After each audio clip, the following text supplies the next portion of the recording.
Hello everybody, Jordan here, the PH is silent. Today I'd like to talk about two Draconic deities, Bahamut and Tiamat. Both Bahamut and Tiamat were once one dragon deity named Io or Asgarath. Now Io is the dragon deity of creation. Io was thought to have created the multiverse. Also from my readings it looks like Io started as a primordial but soon had worshippers in the form of dragons that he then became a greater deity. Considered to be the father or mother of dragons. He or she was neutral in alignment, but when creating dragons, their form was shaped by the current feelings of Io. When Io was more lawful and good, metallic dragons were created. When more angry and chaotic, chromatic dragons were created. Legend says that Io fought a powerful primordial known as the King of Terror. Why they were fighting, it's not clear, but I assume for the rule of Tyrell, as this took place during the Dawn War. These two behemoths fought one another until Io was slain. Using an adamantine axe, the King of Terror cut Io in half from head to tail. These two halves fell to the ground and rose up as new gods, Bahamut and Tiamat. This marks the only time the two deities ever worked together. They jointly attacked the King of Terror and took him out. Droplets of Io's blood scattered across the world, and some Dragonborn believe this is where they came from. The Dragonborn race rose from the blood of Io. This also seems to coincide with an event known as the Tearfall, where Io hurled a moon at Tyrell, creating the Sea of Fallen Stars.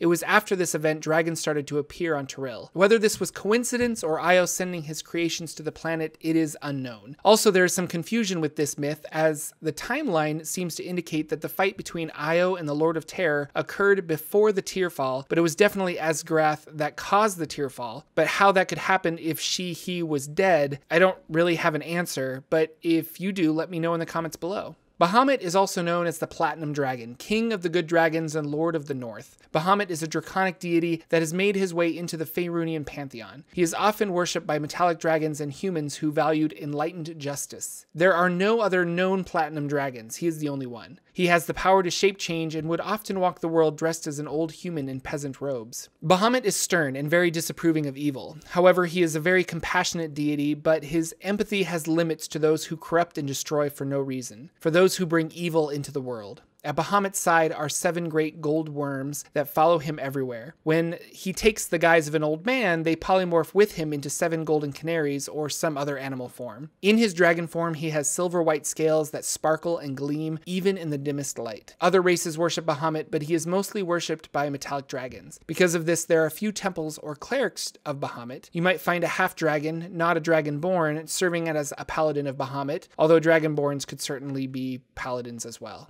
The dragons that do worship Bahamut might have simple shrines built to their deity within their lair. In 1359 DR, Gareth Dragonsbane, future king of Damara, returned with his adventuring company from the abyss with the wand of Orcus that had been shattered in the blood of an avatar of Tiamat. Left behind was a small white gem known as the Tree Gem. This gem was planted in the courtyard of the Palace of Dragonsbane and grew into a tall white tree with gold leaves. This tree was a symbol of the protection Bahamut offered to the people of Damara. It brought a renewed interest in the deity and new followers, which increased his standing within the Forgotten Realms pantheon. He is ever watchful of the comings and goings of Tiamat, his sister and rival. He rarely interfered with mortals unless Tiamat was involved, and then he would appear to balance the scale. Tiamat is the other half of this coin. Where Bahamut took the good side of Io, Tiamat was the opposite. She plots against Faerun and aims to control dragonkind. She is the queen of the chromatic dragons, who were always the more volatile and evil of the dragons. She stands apart from Bahamut with her 5 heads, each a different color reflecting the types of chromatic dragons: black, blue, green, red, and white. Each head is independent of each other and fight amongst themselves occasionally. She is greedy, hateful, and vain, always focused on more power and wealth. There is some contention in classifying Tiamat as a deity. Some see her as an evil force for dragonkind, a devil or a demon perhaps, but the chromatic dragons worship her as a goddess, and despite some thinking that she is a devil, demon, or dragon, she is in fact a goddess. Tiamat has a rival named Gilgim from the Unthuric pantheon. In negative 1701 DR, Tiamat attacked Gilgim, but an aspect of Bahamut named Marduk intervened and killed Tiamat at the cost of his own life. Flash forward to 1346 DR, and cult followers of Tiamat revived her with magic